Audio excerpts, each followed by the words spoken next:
우리는 성경이 하나님의 말씀임을 믿습니다. 우리는 성경 66권 외에 그 어떤 것도 하나님의 말씀으로 인정하지 않습니다. 무슨 외경이 있고 무슨 말씀에 대한 또 다 후속적인 그런 말씀이 있고 여러 이야기들이 많이 있지만 우리는 성경 66권만이 하나님의 말씀으로 우리가 믿습니다. 그렇기 때문에 우리는 신앙생활의 중심이 성경 중심, 말씀 중심이 우리의 신앙생활의 중심이 되어야 합니다.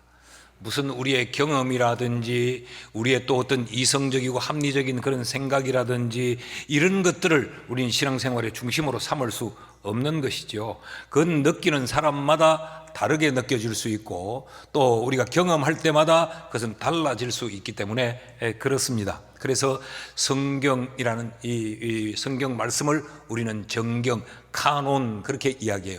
자다 그러면 자. 이걸 말씀이 기준이 되고 말씀이 우리의 삶의 척도가 된다 그런 의미입니다. 그렇지만 우리는 성경 66권 중에 더 친숙한 말씀이 있고 좀 덜 친근한 말씀도 있지요. 설교를 많이 들어본 말씀도 있고 그 본문을 통해서는 설교를 잘 들어보지 못한 그런 말씀들도 있습니다. 하박국이 그런 말씀이 아닐까 생각합니다. 하박국서는 전체 석장으로 되어 있는데 이 짧은 석장이 우리에게 그렇게 친근하게 느껴지지는 않아요. 왜 그럴까? 제 혼자 생각입니다. 성경을 이렇게 쭈르르 하다 보니 석장이라는 넘어가 버려서 하박국이 있는지도 몰라서 자주 접촉하지 않았을 수도 있고 이 또 하박국이 호박국이 되면 별로 맛이 없을 것 같아서 안 읽을 수도 있고 그러지 않을까 싶은데 어쨌든 이 하박국서는 우리에게 그렇게 친근하지 않는 말씀이긴 해요. 그러나 우리가 이 연말에 이 하박국서를 꼭 살피고 지나가야 되겠다 그런 마음의 감동이 있어서 이 말씀을 몇 주간 계속 살피려고 합니다. 하박국은 선지자의 이름입니다. 하박국, 유다의 마지막 유다에 활동했던 선지자가 하박국 선지자입니다. 이 하박국 선지자가 활동했던 그 시대적인 상황을 우리가 좀 알아야 하박국서를 쉽게 이해할 수 있습니다. 우리가 아는 대로 이스라엘이라고 하는 이 나라는 북한과 남한으로 나누어졌지요. 솔로몬이 죽고 난 이후에 이 왕국은 분열되어집니다. 북왕국을 우리는 이스라엘이라고 부르고 남왕국을 유다라 그렇게 불러요.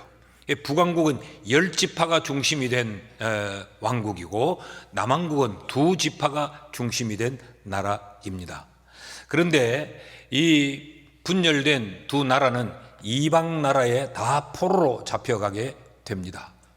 먼저 북왕국 이스라엘이 아수르라고 하는 나라에 포로로 잡혀갑니다. 그래서 북왕국 이스라엘은 포로에서 귀환하지 못하고 북왕국 역사의 마침표를 찍게 됩니다. 남왕국 유다는 바벨론에 의해 포로로 잡혀가는데 하나님의 특별한 은혜로 이들은 다시 귀환하게 됩니다. 그래서 남왕국 유다가 이스라엘의 역사를 이어가게 됩니다. 지금의 시점은 어떤 시점이냐? 북왕국 이스라엘이 아수르에게 먹혀버립니다. 그래 아수르가 그 당대 가장 강국으로 부상을 하면서 온 천하를 통일하려고 합니다. 그러자 이 남왕국 유다가 대단히 불안한 거죠. 북왕국이 포로로 먹혀버리니까 자신들은 먹히지 않으려고 이 아수르와 친아수르 정책을 펼치면서 아수르의 조공을 갖다 바칩니다. 그러고 있는 그 시점에 저 아랫지방에서 바벨론이라고 하는 새로운 강국이 일어나게 됩니다. 신흥제국 바벨론이 급부상을 합니다. 그러자 이 남유다는 아수르에도 압박을 받고 있고 저 바벨론에도 압박을 받는 거죠. 바벨론이 너희들 아수르하고 친할래? 그러면 우리가 너희를 먹어버리겠다. 그러니까 여기도 눈치를 봐야 되고 저기도 눈치를 봐야 되는 아주 이중적인 압박을 받는 그 시점이 오늘 하박국서의 역사적인 배경입니다. 자, 이럴 때에 국제정세는 대단히 불안하고 그리고 이 국내 정세도 양쪽에서 압박을 받으니까 어떻게 해야 될지를 모르고 국민들이 불안해 있는 총체적 난국의 상황이 바로 지금 이 상황이에요. 이럴 때 하박국 선지자가 등장을 합니다. 이 하박국 선지자는 다른 역대의 선지자들과는 좀 결이 달라요. 지금까지 선지자들은 어떤 역할을 했느냐? 하나님으로부터 하나님의 말씀을 받아서 그 백성들에게 그 말씀을 전달하는데, 대개는 그들의 죄를 지적하고 그들이 하나님 앞에 회개하고 돌아오도록 회개를 촉구하는, 그래서 하나님의 백성들을, 하나님이 원하는 백성들 되게 하는 일에 모든 선지자들은 집중했어요. 근데 하박국은 그러지 않았습니다. 하박국은 좀 달랐는데, 그 시대의 모든 아픔들을 하박국은 자신이 끌어안고 하나님을 향하여 그 질문을 던집니다. 그리고 하나님으로부터 그 대답을 들으면 그는 그 백성들을 다시 끌어안고 하나님이 이렇게 말씀하셨다고 그들에게 그 말씀을 전달하는 역할을 감당했던 선지자예요. 하박국이라는 이 이름이 포옹하다, 포용하다, 껴안다, 둘러싸매다, 이런 의미를 가지고 있어요. 그 이름대로 하박국은 그 시대의 문제를 두고 아파하며 갈등하는 그 백성들을 끌어안고 그들의 아픔을 하나님께 탄원했고, 그리고 하나님으로부터 들려진 그 대답을 들어 그들을 끌어안고 하나님이 원하시면 이거야, 하나님의 뜻은 이것이야 라고 그들에게 전달했던 선지자가 바로 하박국 선지자예요. 그 내용이 하박국서입니다. 1절을 보실까요? 선지자 하박국이 묵시로 받은 경고라. 이 하박국이 하나님으로부터 받은 묵시, 그것을 이스라엘 백성들에게 경고했다는 이야기죠. 여기 묵시라는 말이 바로 비전입니다. 비전. 이 차제에 좀 말씀을 드리고 싶은 것은, 우리 비전이라는 말을 참 많이 쓰죠. 목사님, 전 이런 비전을 가지고 있어요. 이렇게 비전 나누기를 참 많이 하는데, 대부분 우리가 비전이라고 생각하는 것은 우리의 꿈이고 우리의 목표고 우리의 야망입니다. 비전은 뭐냐? 내가 만들어내는 나의 미래의 계획이 아니고 하나님으로부터 하나님의 그 원하심이 내게로 주어진 것, 그것이 바로 비전입니다. 세상 사람들은 이것을 모르니까 그들의 계획, 그들의 꿈, 그들의 목표를 그들은 비전이라고 말을 하지만, 엄밀하게 우리의 비전은 나의 생각과 나의 계획과 나의 원함이 아니고 하나님이 내게 원하시는 나의 삶, 그것을 우리는 비전이라고 부르는 거죠. 그래서 야망과 비전은 다른 것입니다. 그러니까 이 하박국서는 하나님으로부터 받은 그 비전인데, 이 비전이 하나님이 주신 경고라고 이야기합니다. 여기 말하는 이 경고는 warning, 주의를 준다, 그런 의미가 아니에요.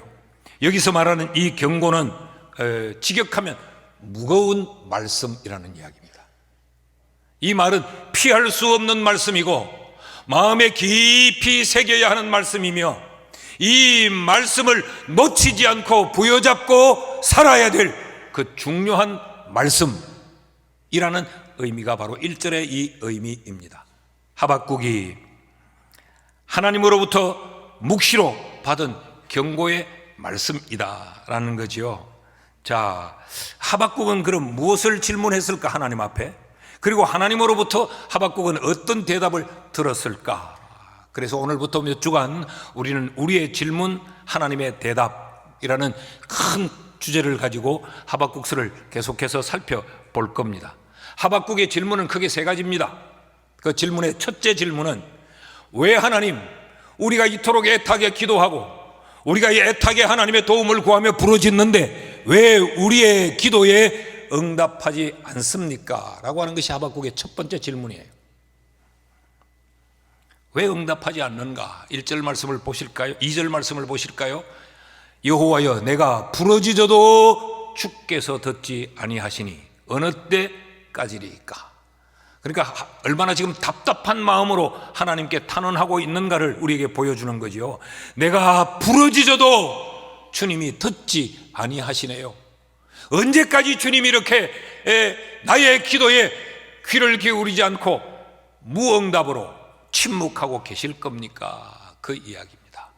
내가 강포로 말미암아 외쳐도 주께서 구원하지 아니하시나이다. 굉장히 응답하지 않는 하나님을 향하여서 낙담하여서 하나님 앞에 지금 던지는 물음이지요. 내가 강포로 말미암아 하나님 앞에 기도했다. 강포가 뭐예요? 강포, violence. 이 강포는 이 구약 성경이 기록된 이 히브리어로 하마스라는 단어를 쓰고 있어요. 하마스. 이 하마스의 뜻은 포악함, 악랄함, 폭력적이고 파괴적임, 그런 의미를 담고 있습니다. 하마스. 하마스 하면 우리가 뭘 생각나고 많이 들었던 말인 것 같아요. 이슬람 저항 무장단체, 그들이 하마스이죠. 그들은 아랍어를 쓰고 있습니다. 그 아랍어의 하마스라는 뜻은 힘, 능력, 열심, 열정, 이런 의미예요. 이 단어가 참 재미있어요.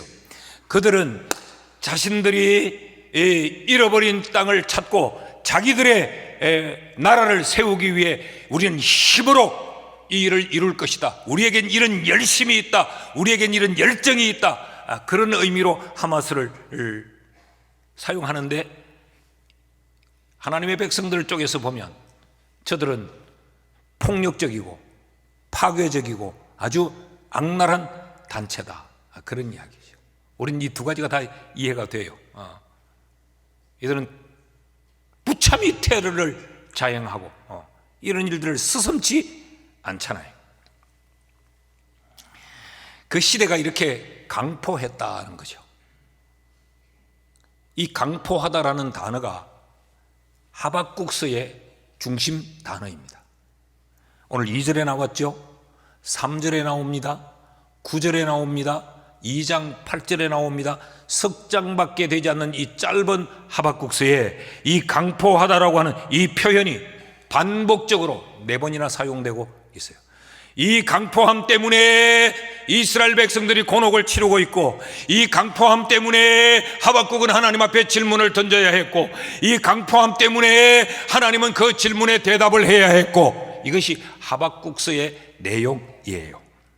이 강포하다는 것, 포악하고 악랄하고 악질적이고 폭력적이고 파괴적인 이것이 얼마나 무서운가. 이것 때문에 창세기를 보면 노아 시대에 하나님이 홍수로 심판을 하게 됩니다. 창세기 6장 11절 말씀을 보시면요, 그때에 온 땅이 하나님 앞에 부패하여 포악함이 땅에 가득한지라. 이 창세기에서는 강포라는 단어를 포악하다라고 한글로 표기했어요. 그러나 원문의 단어는 똑같은 하마스라는 단어를 쓰고 있습니다. 그 노아 시대에 정말 그 시대의 사람들이 악질적이었고 악랄하고 아주 폭력적이고 파괴적이었단 말이죠. 13절 말씀도 보십시오. 창세기 6장 13절을 보면, 그래서 하나님이 노아에게 이르시되 모든 혈육 있는 자의 포악함이 땅에 가득함으로 그 끝날이 내 앞에 이르렀으니 내가 그들을 땅과 함께 멸하리라. 이 강포함은 하나님의 진노의 대상이었고, 하나님이 그 시대와 그 시대의 사람들을 멸망시키는 결정적 이유였습니다. 이런 사실을 역사를 통해 모르지 않았던 하나님의 백성들에게는, 그런데 하나님 지금은 왜 하나님이 침묵하십니까? 그래서 우리가 하나님 앞에 기도하는데, 우리도 이 강포함을 보고 있는데, 이 강포함 때문에 하나님 앞에 기도하는데 하나님은 왜 침묵하고 계십니까? 이것이 하박국의 질문이었어요. 여러분, 이 물음, 이 질문은 하박국의 질문이면서도 동시에 우리의 물음이기도 하지 않습니까? 하나님 왜 이렇게 세상에 이렇게 악한데 하나님 이렇게 두고 계십니까? 이런 것 때문에 우리가 믿음의 삶을 살기가 힘들고, 이런 것들을 보고 있는 우리가 하나님 앞에 얼마나 눈물을 뿌리며 우리가 기도하는데, 이런 것 때문에 우리가 고통을 받고, 이런 것 때문에 우리가 압제를 당하고, 이런 것 때문에 우리의 신앙의 갈등이 일어나고, 그래서 하나님 앞에 우리가 기도하는데 하나님은 왜 응답하지 않습니까? 이게 우리의 물음이기도 하지 않습니까? 성경에는 구하라 그러면 응답하겠다고 해서 하나님 앞에 기도하는데 왜 하나님은 우리의 기도에 응답하지 않습니까? 여러분, 우리가 신앙생활을 하면서 우리가 힘들고 갈등을 느끼는 게 바로 이 부분 아닙니까? 뭐 교회 와서 찬양대 하는 것 수고하고 힘든 일이에요. 그런데 조금 시간을 일찍 내고 조금 열심을 내면 할 수 있어요. 교회 생활을 하는데 뭐 좀 못마땅한 일이 있어도 그저 끌려가면 할 수 있어요. 그런데 하나님 내 기도에 왜 응답하지 않습니까? 불러도 하나님의 응답이 없을 때 우리가 참 힘들지 않던가요? 신앙의 갈등이 막 일어나게 되고, 그래서 우리는 낙심하게 되고 주저앉게 되고 우리의 신앙이 막 흔들리고. 이 2절 말씀을 다시 띄워주시면, 여호와여 내가 부러지져도 주께서 덕지 아니하시니. 여러분, 이 표현 속에 얼마나 지금 낙심하고 낙담하고 있는가를 느낄 수 있잖아요. 어느 때까지리까? 긴 시간 하나님의 침묵을 보고 있다는 거 아니에요. 다시 띄워주시면, 오늘은 되게 바쁘게 지우네. 내가 강포로 말미암아, 그러니까 이 강포함 때문에 얼마나 힘드는지, 이 속에 강포로 말미암아 이 속에는 가슴 답답함도 들어있을 것이고 억울함도 들어있을 것이고 분노도 들어있을 것이고, 여기는 정오하는 마음도 숨겨져 있을 것이고, 이 환장할 것 같은 그런 모든 상태가 이 속에 다 들어있지 않겠어요? 강포로 말미암아 외쳐도 주께서 구원하지 아니하시나이다. 여러분, 이 답답함이 우리에게도 있지 않습니까? 하나님, 내가 지금 이 기도 제목 가지고 기도한 지가 몇 년인데 하나님 왜 응답해 주지 않습니까? 내가 이 고통에 묶여서 풀어달라고 하나님 앞에 그렇게 예배하며 헌신하며 하나님을 불렀는데, 하나님, 이걸 어느 때까지 내가 이러고 있어야 됩니까? 지쳤다는 이야기입니다.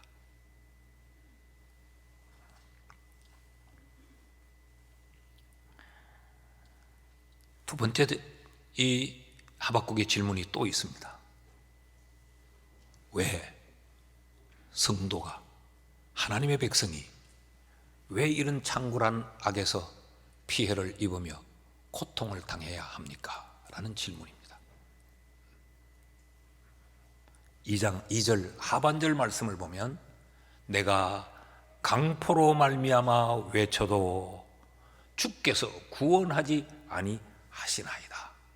여기 구원하다라고 하는 이 말은 야사라는 히브리어를 쓰고 있는데, 이 말은 끄집어내다, 구조하다, 탈출시키다, 빼내다, 그런 뜻이에요. 그런 걸 보면 이것으로 말미암아 고통을 당하고 피해를 입고 굉장히 힘들다는 거죠. 그런데 하나님 왜 이러십니까? 하나님의 백성들이 왜 이렇게 고난을 당해야 합니까? 라는 호소입니다. 여러분, 우리도 이럴 때 있지 않습니까? 하나님, 악한 것들은 저렇게 잘 사는데 나는 왜 이렇습니까? 이런 질문이 우리에게도 있지 않아요? 이들이 당하는 그 고통의 현장이 어떠했는가, 그 강포함의 현장이 어떠했는가, 3절 말씀을 같이 한번 읽읍시다. 시작. 어찌하여 내게 죄악을 보게 하시며 패역을 눈으로 보게 하시나이까? 급탈과 강포가 내 앞에 있고 변론과 분쟁이 일어났나이다. 그 강포한 그 현장을 지금 하박국은 6개의 단어로 설명을 하고 있습니다. 죄악과 패역.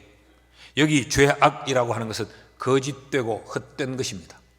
패역이라고 하는 말은 그것으로 인하여 겪게 되는 고통을 이야기해요. 왜 온통 세상이 이렇게 거짓이 난무하고, 왜 세상이 이렇게 정상적이지 못하고 아주 사람들에게 고통을 주는 이런 세상을 우리가 살게 합니까? 라는 거예요. 그 다음 겁탈과 강포. 겁탈이라는 말은 뭘 뺏는다라고 하는 것으로만 생각하는데 근본적으로 파괴시키는 것을 말합니다. 겁탈의 행위가 만연하면 모든 것이 다 파괴가 되잖아요. 가정에 겁탈이 일어나면 가정이 무너지게 되고, 사회에서 이런 겁탈이 막 시행이 되게 되면 그 사회의 질서가 다 무너지게 되고, 이 겁탈과 강포, 어떻게 이렇게 파괴와 폭력이 난무합니까? 변론과 분쟁, 변론이라고 하는 것은 송사를 말합니다. 어떻게 이렇게 온통 고소 고발이 난무하고 분쟁이 다툼인 거죠. 어떻게 세상이 이렇게 서로 불신과 갈등이 이렇게 첨예해서 고소 고발이 난무하고 늘 싸우고 다투고, 이런 강포한 세상에서 우리가 얼마나 고통을 당하는데 하나님은 침묵하십니까? 이것이 두 번째 질문이었어요. 여기 왜 이런 걸 보게 하십니까? 여기 보게 하다라고 하는 말이 경험하게 하다. 또 하나의 뜻은 조사하게 하다. 그런 것들을 외면할 수 없는 그 상황에 우리를 왜 두십니까? 여러분, 이 질문이 우리에게도 있지 않습니까? 오늘 우리가 사는 이 세상을 한번 보십시오. 얼마나 죄악과 패역이 난무하고 겁탈과 강포가 만연하지 않습니까? 이 질문이 우리에게도 있는 질문이죠. 셋째로 하박국은 또 하나의 질문을 던집니다.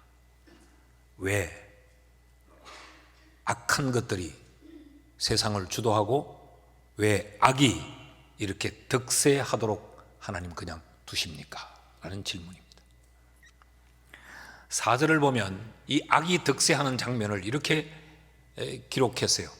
이러므로 율법이 해이하고 정의가 전혀 시행되지 못하며 이는 악인이 의인을 애워싸고 정의가 굽게 행하여집니다. 율법이 해이하고, 여기 해이하다라고 하는 이 말은 푸거라고 하는 단어인데, 이 말은 무용지물이다. 법이 있어도 법이 무용지물이고 법이 무력하다. 한 사회가 얼마나 건강한가를 판단하는 그 척도는 법이 얼마나 지켜지고 있는가, 그 국민과 그 시대 사람들이 얼마나 준법 정신이 강한가, 그것으로 그 시대의 건강을 판단할 수 있어요. 그런데 법은 있는데 그 법은 무용지물이다. 법이 무력하다. 법이 아무런 역할을 못하더라. 악한 것들에 의해서 법이 마음대로 주물려지고 법이 법의 역할을 못하더라는 거죠. 이게 악이 득세하는 한 현장입니다. 정의가 시행되지 아니하며, 여기 정의라고 하는 말은 재판, 심판이라는 말이에요. 재판과 심판이 바로 세워져야 정의가 지켜지는데, 이런 재판, 이런 심판이 시행되지 않더라.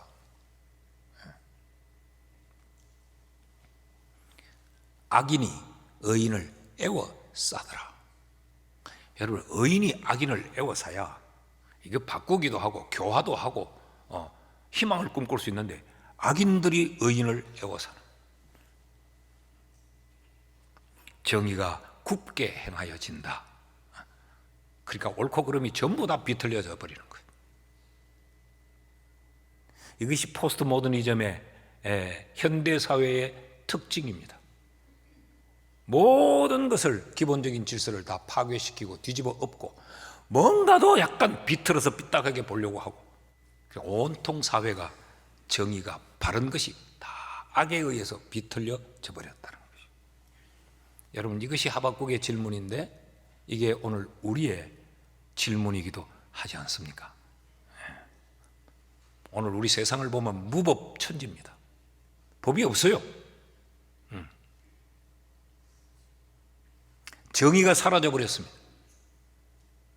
악에 의해서 법도 정의도 마음대로 뒤집어 퍼지고 마음대로 바꿔버리고, 이게 오늘 우리가 사는 세상입니다. 악이 득세해서 모든 것이 뒤틀려진 세상. 우리가 얼마 전에도 우린 동성애를 반대합니다 라고 해서 서명도 하고 그러지 않았어요? 모든 것을 뒤틀어 버립니다. 이게 악이 득세해서 일어나는 현상들이죠.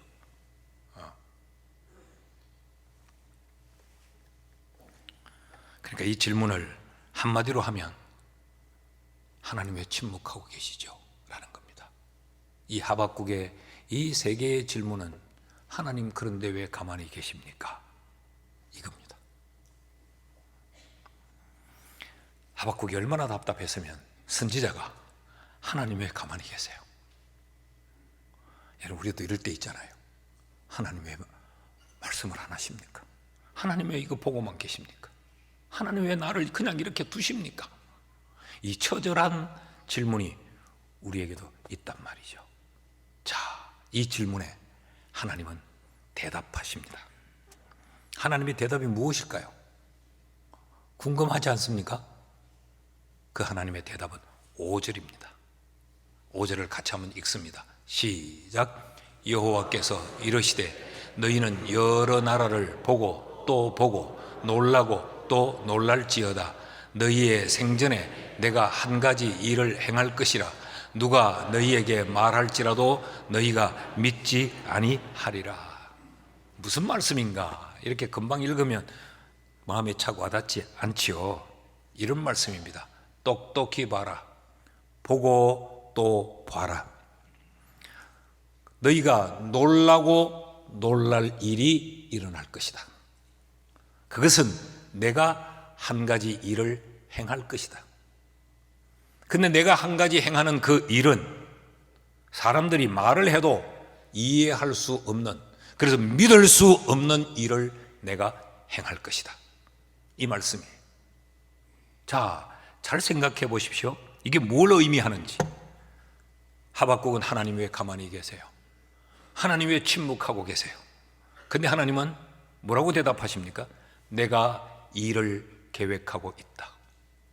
내가 너희들이 생각지도 못한 일을 나는 지금 준비하고 있다.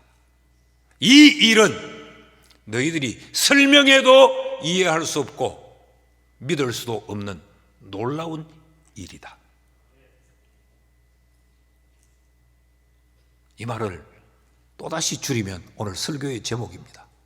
침묵 속에도 뜻이 있다. 너희가 보기엔 하나님이 외면하는 것 같고 하나님이 듣지 않으시는 것 같고 내가 이해할 수 없겠지만 너희들이 생각하는 그 침묵 속에는 하나님의 뜻과 하나님의 계획과 하나님이 지금 이미 그 일을 시작하고 계시기 때문에 침묵에는 뜻이 있는 거야. 이게 하나님의 말씀이에요. 우리의 질문은 왜 침묵합니까? 하나님은 침묵 속에 뜻이 있다. 그러면서 하나님이 세 가지 대답을 주십니다. 그 첫째는 그러므로 너희는 너희의 관점을 수정해라 라고 말씀하세요. 관점이 뭡니까?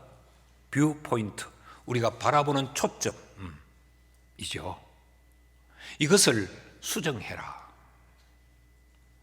이 말씀을 왜 하시는가 하면 3절 말씀을 다시 보면 어찌하여 내게 죄악을 보게 하시며 패역을 눈으로 보게 하시나이까. 내가 보는 것은 겁탈과 강포입니다. 변론과 분쟁입니다. 그러니까 지금 하박국은 왜 이렇게 가슴 답답하고 왜 이렇게 탄식하고 왜 이렇게 절망하느냐? 하박국이 보는 것은 땅에 있는 것들, 내 눈앞에 일어나고 있는 것들을 지금 보고 있는 거죠. 그러니까 가슴이 답답하고 그러니까 절망하고 그러니까 낙심할 수밖에 없는데 하나님이 대답하시기를 5절에 여호와께서 이르시되 너희는 여러 나라를 보고 또 보고 놀라고 또 놀랄지어다. 너희의 생전에 내가 한 가지 일을 행할 것이다. 누가 너희에게 말할지라도 너희가 믿지 아니하리라. 그러니까 무슨 이야기예요? 패역한 세상을 보고 내가 직면한 내 삶의 여러 가지 묶음들과 또 이런 환난과 역경, 이것만 보지 말고 눈을 들어서 침묵 속에 뜻을 가지고 계시는 그 하나님을 바라보라라는 것이죠. 그러니까 이 관점을 땅에서 하늘로, 수평적인 관점에서 수직적인 관점으로 관점을 수정해라라는 이야기죠. 여러분, 수평적인 관점에서는 이 악한 세상밖에 보이지 않습니다. 그런데 우리의 관점을 수직적으로 세우면, 위에 계신 그 하나님을 보면 우리는 절망을 희망으로 바꿀 수 있고 좌절을 새로운 용기로 바꾸어낼 수 있는 것입니다. 수평적 관점을 수직적 관점으로 수정해라는 것이죠. 또한 하나님이 그 하박국에게 하시는 말씀은 미시적 관점을 거시적 관점으로 수정해라. 무슨 말인가 하면, 눈앞에 있는 것만 이렇게 보는 너희의 그 관점을 멀리 넓게, 그 관점의 초점을 바꾸라는 것이죠. 자, 6절에서 8절까지의 말씀을 보면, 보라, 또 보라고 하죠. 봐라, 내가 사납고 성급한 백성, 곧 땅이 넓은 곳으로 다니며 자기의 소유가 아닌 거처들을 점령하는 갈대아 사람을 일으켰나니. 지금 이들은 지금 아수르에 의해서 두려움에 떨고 있었어요. 근데 하나님은 내가 갈대아 사람을 일으켰다. 그런데 이 갈대아 사람은 아수르가 악랄한 것보다 더 사납고 더 성급하고 더 용맹한 사람들이다, 그 이야기죠. 갈대아 사람을 일으켰나니 그들은 두렵고 무서우며 당당함과 위엄이 자기들에게서 나오며 그들의 군마는 표범보다 빠르고 저녁 이리보다 사나우며 그들의 마병은 먼 곳에서부터 빨리 달려오는 마병이라 마치 먹이를 움키려 하는 독수리가 나는 것과 같은 사람들이라 그랬어요. 요즘 말로 하면 이런 겁니다. 내가, 너는 나보고 침묵하고 있다고 말하는데 나는 지금 바벨론 군대를 일으켜 세우고 있어. 앞으로 이 바벨론이 세계 최고의 강국이 될 거야. 이들을 통하여 이 아수르를 내가 무너뜨릴 거야. 지금이라고 말씀을 하시죠.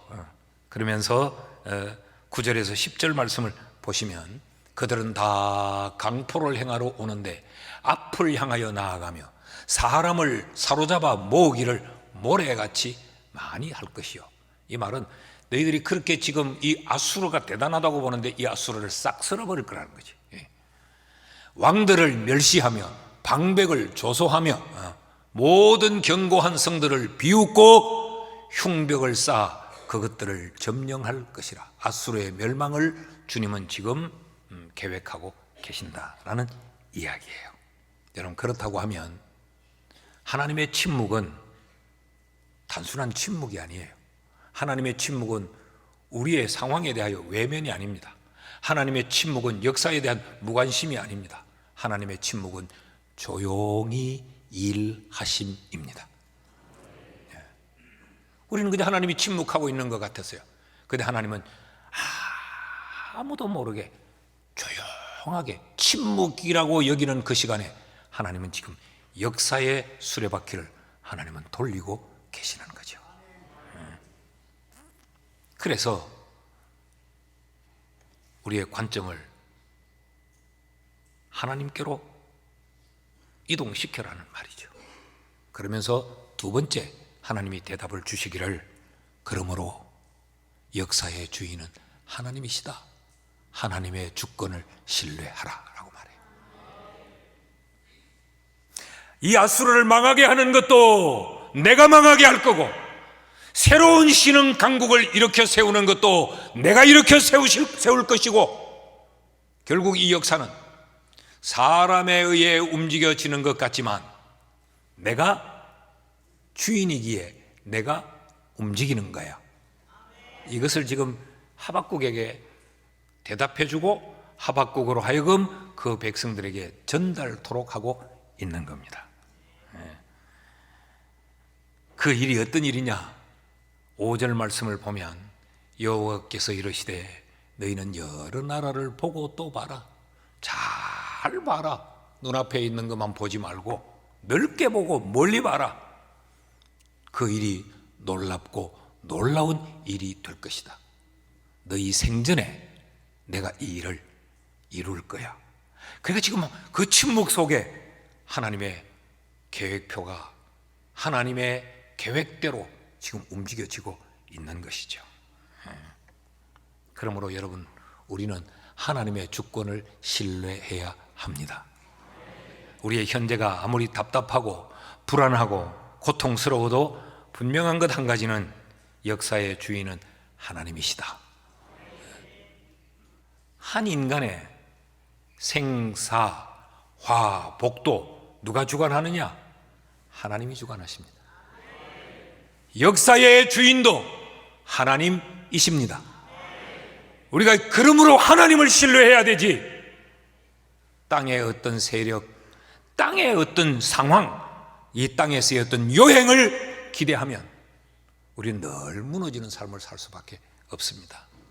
우리가 사람 의지하고 사람 보고 사람 따라가다 뒤통수 한두 번 맞았습니까?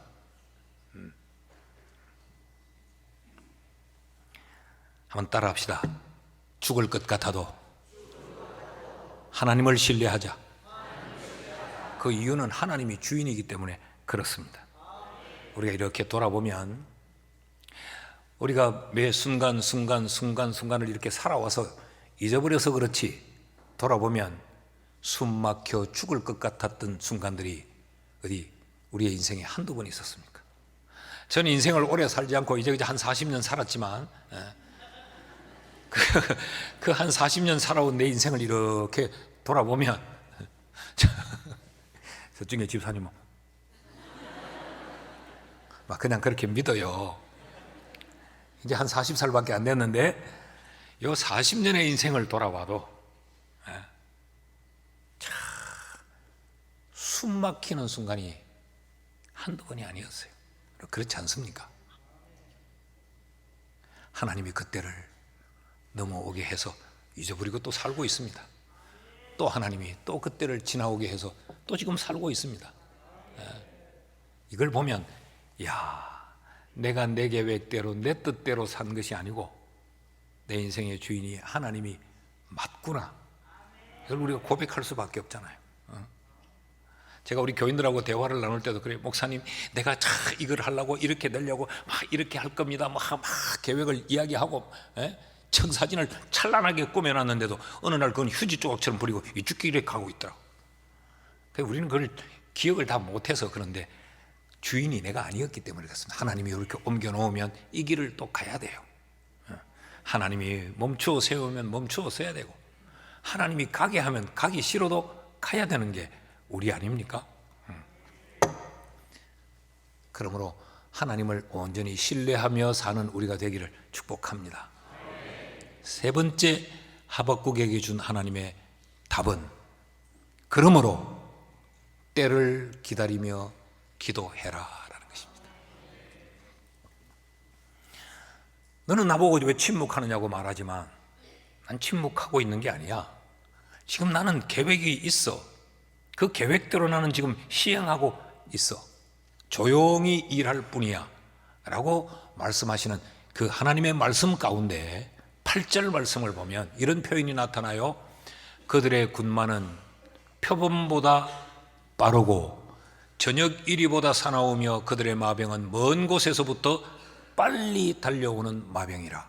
마치 먹이를 움키려는 독수리에 날아가는 것처럼 빠르다라는 이야기를 지금 하고 있는 거죠. 이게 시간적인 표현입니다.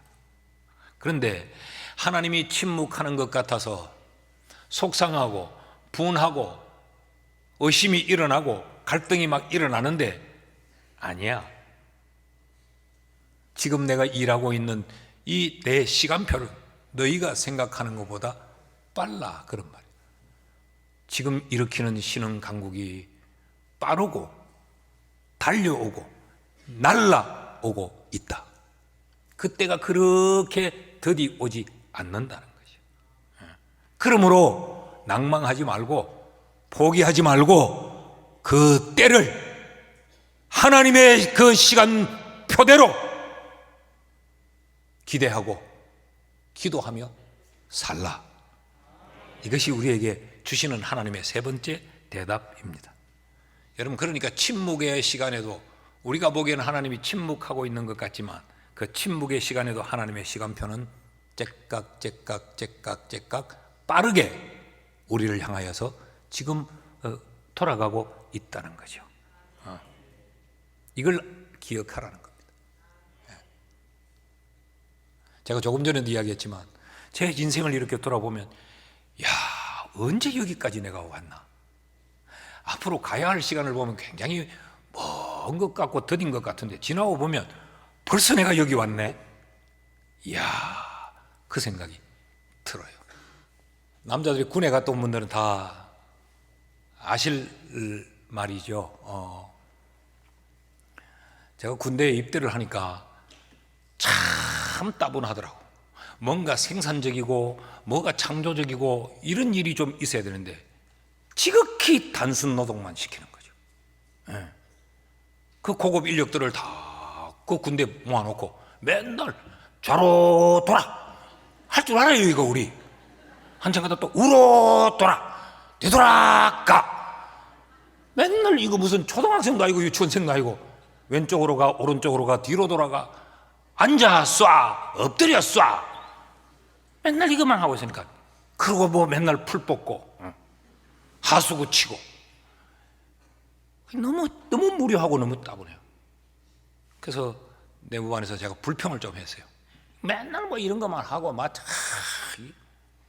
하루 종일 풀을 뽑고 오니까 손에 풀물이 배가지고 비누로 씻어도 이게 안 빠지더라고. 손톱 밑에 하고.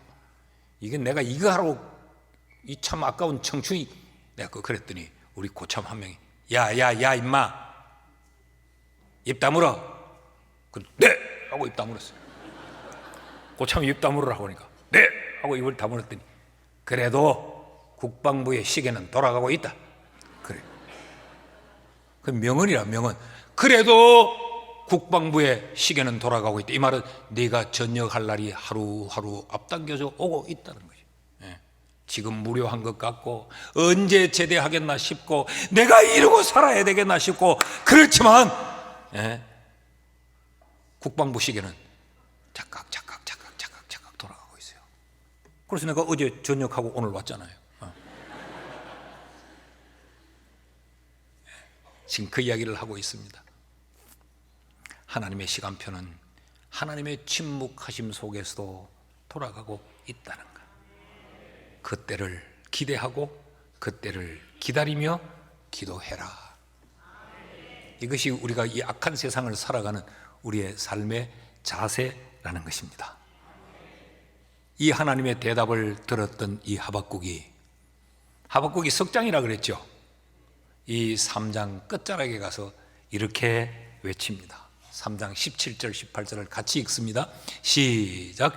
비록 무화과 나무가 무성하지 못하며 포도나무에 열매가 없으며 감람나무에 소출이 없으며 밭에 먹을 것이 없으며 우리의 양이 없으며 외양간에 소가 없을지라도 나는 여호와로 말미암아 즐거워하며 나의 구원의 하나님으로 말미암아 기뻐하리로다.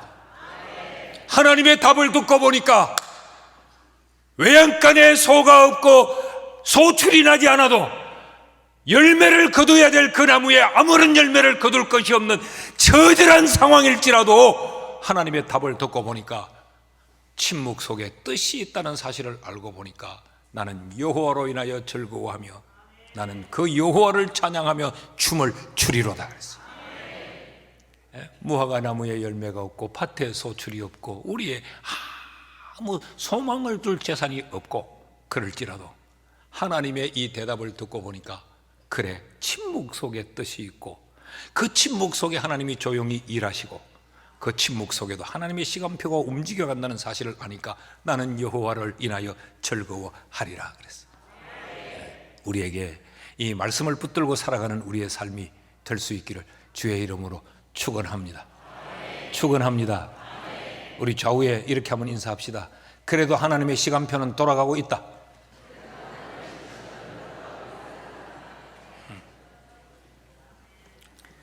그래서 19절을 보십시오.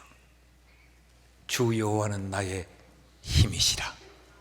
나의 발을 삿슴과 같게 하사 나를 나의 높은 곳으로 다니게 하시리로다. 이 노래는 지휘하는 사람을 위하여 내 수금에 맞춘 것이니라. 하박국은 아마 성전에서 찬양하는 그런 특별한 지위를 가졌던 것 같아요. 이 사실을 깨닫고 나니까 지금 내가 이럴지라도 하나님은 나의 발을 높은 곳에서 세워서 삿슴이 그 벼랑을 타고 골짜기를 넘나드는 것처럼 하나님 나를 그렇게 하실 줄 믿는다. 이게 그의 찬양의 내용이 되었던 거죠. 소망을 가지고 끝까지 믿음으로 살아가는 우리가 되기를 축복합니다.